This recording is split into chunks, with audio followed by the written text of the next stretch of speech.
안녕하세요, 강수환입니다. 오늘은 현대인들의 필수템, 소위 멀티태스킹이라고 하죠. 네, 이것저것 메일 쓰랴, 문서 작성하랴, 카톡하랴, 다양한 일들을 동시에 처리하는 일들이 굉장히 빈번한데요. 오늘은 뇌과학과 멀티태스킹에 관련된 얘기를 가지고 왔습니다. 우리도 사회적으로 멀티태스킹을 하면서 동시에 여러 가지 일들을 정말 잘 소화해내는 사람들을 우리는 이제 정말 우러러보고 아주 슈퍼 파워를 보이시는 경우들이 있는데요.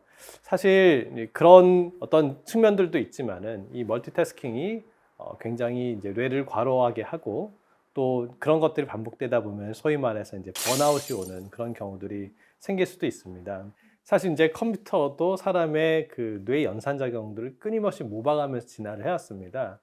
그래서 이제 뭔가 연산을 하는 중앙 연산 장치가 있고 CPU가 있고 그다음에 정보를 저장하는 곳이 있고 그다음에 소프트웨어를 구동을 할 때 이제 그거를 이제 빠르게 구동시키기 위한 이제 램 장치가 있습니다. 램 저장고가 있는데요. 사람에게도 뇌에서 기억을 저장하는 곳이 있고 여러 가지 태스킹을 함에 있어서 순간순간 집중하고 필요한 정보들을 저 깊은 저장고에서 이제 뇌에다가 이렇게 딱 갖다 놓고 바로바로 쓸 수 있게끔 하는 램 같은 기능이 있는데 그것이 바로 작업 기억, 워킹 메모리라고 하는 겁니다. 근데 이제 우리가 컴퓨터를 쓰다 보면은 램에도 용량이 이제 적은 용량과 큰 용량이 있었을 때 특히 이제 무거운 소프트웨어를 돌릴 때 램이 메모리가 상대적으로 떨어지면 잘 안 돌아가고 그다음에 여러 가지 소프트웨어를 다 이제 열어놓고 창을 열어놓고 쓰다 보면은 램 메모리를 굉장히 많이 갉아먹게 되지 않습니까?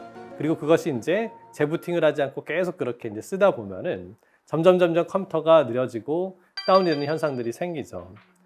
그렇기 때문에 이제 특히나 무거운 연산을 해야 되는 소프트웨어를 쓸 때는 다른 소프트웨어들을 좀 다 꺼놓고 나서 그 중요한 소프트웨어가 충분한 램을 잘 활용할 수 있게끔 하는 것이 제일 메인 기능을 하는 데 있어서 효율적일 겁니다. 마찬가지로 사람도 이것저것의 일들을 이제 막 같이 이제 하다 보면은 어느 한 곳에 충분히 집중을 하기 어려운 경우들이 생기고요. 개개인별로 소위 말해 작업 기억의 용량, 캐파가 다 다르기 때문에 그게 상대적으로 작으신 분들이 여러 가지 일들을 다 처리하려고 하다 보면은 여기서 잠깐 하려고 했었던 정보들이 이제 소실이 되고 그래서 멀티태스킹을 하면서 오히려 업무 효율들이 굉장히 떨어질 수가 있게 되고요. 그다음에 용량이 작다 보니까 그런 식으로 계속 일들이 밀려오게 되면은 점점 쉽게 지치고 소진되고 이제 번아웃이 될 수가 있게 되는 것이죠.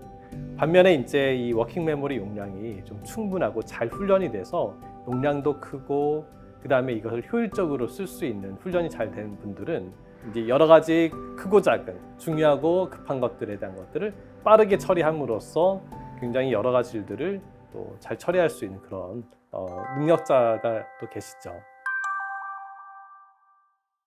저도 멀티태스킹을 굉장히 잘하는 편이긴 합니다. 이제 사실 이제 멀티태스킹 어느 정도 하는 사람들이 또 퍼포먼스도 좋고 같은 시간을 공부하더라도 더 이제 성적도 이제 좀 잘 나올 수가 있고 더 이제 어려운 이제 교과 과목들을 소화해내고 점점 이제 훈련이 되는 건데 사람이 또 나이를 좀 먹고 어쩔 수 없이 이제 자연적인 노화 현상을 겪지 않습니까? 이제 노화 현상을 많이 겪는 것 중에 하나가 집중력을 유지하는 능력. 그 다음에 이제 여러 가지 일들을 동시에 처리할 때 처리하는 그 효율성이 조금씩 떨어지는 건 확실히 느낍니다. 그래서 지금도 이제 굉장히 많은 일들을 처리는 하죠. 사실은 많은 일들을 빨리빨리 쳐내는 것은 사실 익숙한 일.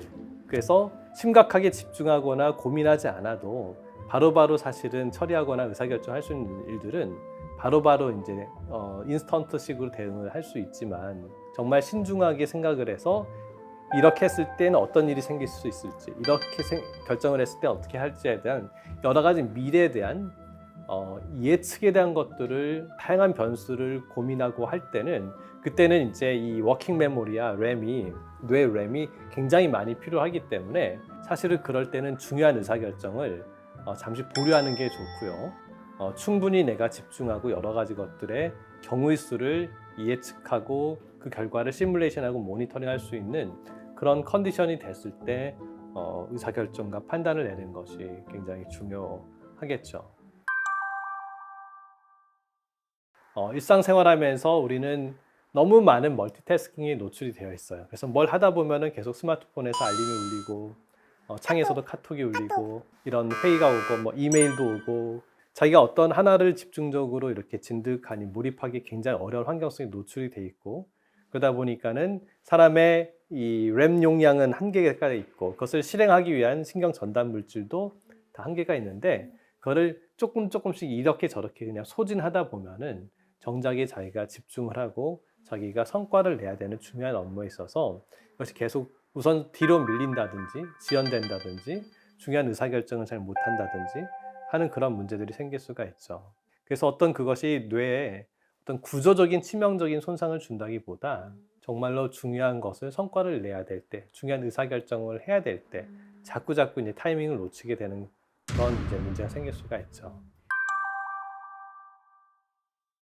이제 ADHD에서 주로 쓰는 처방약이 뭐냐면 뇌에서 도파민을 분비시키는 그런 약을 씁니다. 실제로 도파민이라고 하는 신경 전달 물질은 주의 집중, 실행, 계획, 소위 말해서 실행과 행동에 대한 부분들을 컨트롤하는 데 필수적인 신경 전달 물질입니다. 도파민이 보통 고갈됐을 때 나타날 수 있는 행과 동의 문제가 대표적인 게 행의 문제는 ADHD, 행동장애, 자기의 감정이라든지 집중력을 잘 유지 못하는 증상으로 나타나는 것이고 동의 문제는 이 파킨슨이라고 하는 병이 있어요. 알츠하이머와 같은 대표적인 신경 퇴행성 질환인데 도파민이 고갈이 되면서 자신의 신체에 대한 정교하고 의도적인 컨트롤이 잘 안 되는 병입니다. 이게 부족하게 되면은 자기가 의도한 행동은 잘 실행이 안 되고 의도하지 않은 쪽으로 자꾸 자기 집중이 흐트러지게 되고요. 동작에 있어서도 자기가 의도한 동작은 잘 컨트롤이 안 되면서 불필요한 떨림이라든지 경직 현상들이 나타나는 것이죠. 이런 도파민 같은 신경 전달 물질은 내가 필요할 때 분비가 돼야 되는 거예요. 이 일도 해야 되고 저 일도 해야 되고 계속 여기에 집중했다 저기에 집중했다 막 이것저것 하다 보면은 도파민의 수요가 많아지겠죠. 더 많이 계속 분비가 되고 그런 일들이 이제 계속 반복되다 보면 우리 세포는 지치는 현상들이 생깁니다. 어떤 특정 기간 동안 과다하게 도파민 같은 신경 전달 물질을 막 다 소진하다 보면은 점점점 이 말 만들어내는 이 기저에게 세포들도 번아웃이 되고 그다음에 그거를 받아들여서 뭔가 실제로 신호 처리를 해야 되는 세포들도 점점 여기에 이제 둔감해지게 되는 거예요. 그러면은 이것은 어떤 세포가 어떤 원인에 의해서 파괴되거나 그런 건 아니지만 이 세포가 이제 지치는 거죠. 소위 말해서 성인 ADHD 같은 현상이 나타날 수도 있고 또 도파민이 고갈됐을 때도 또 우울증 같은 그런 증상들이 흔히 나타날 수가 있습니다. 동기감의 결여, 그 다음에 이제 의사결정의 지연. 도파민이 이제 하는 중요한 역할 중에 하나도 디시전 메이킹이거든요. 의사결정과 실행. 중요한 의사결정을 해야 되는 위치에 있는 사람들이 점점점 의사결정을 잘 못하고 결정을 미루게 되거나 결정장애 이제 생기는 경우들이 생기면 조직 관리에서도 굉장히 이제 문제가 생길 수가 있죠. 그래서 이런 정신적으로 많은 에너지를 쏟아야 되는 그런 위치에 있는 사람들은 뇌를 적절하게 이제 휴식을 시켜주고 중요할 때 적절한 의사결정과 계획을 세울 수 있는 도파민들을 이제 이 리저브를 항상 좀 잘 보유를 하고 있어야 됩니다.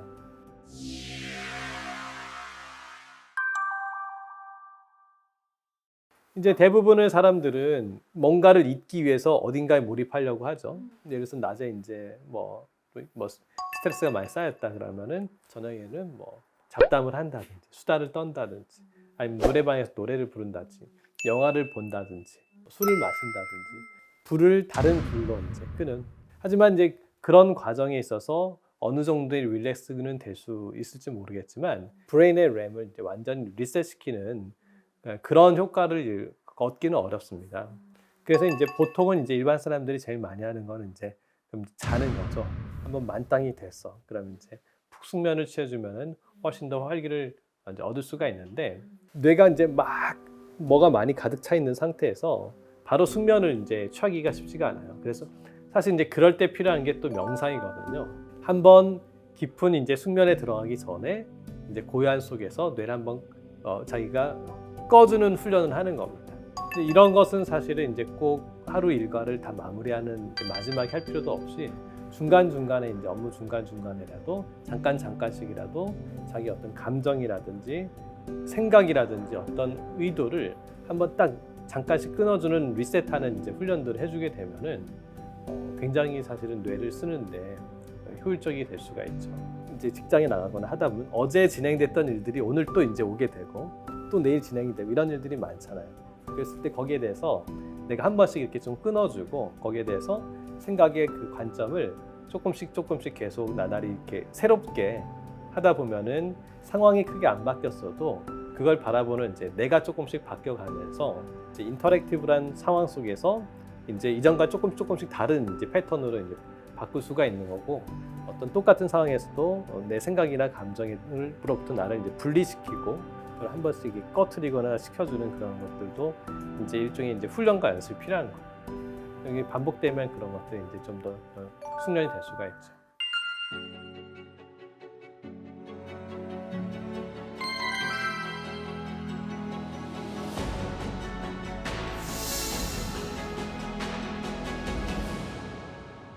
네, 이번 편에는 멀티태스킹과 뇌에 대한 얘기들을 나눠봤는데요. 다음 편에는 이 멀티태스킹에 있어서 또 중요하게 작용하는 이 앞쪽 뇌에 대한 얘기들을 또 다뤄보도록 하겠습니다. 감사합니다.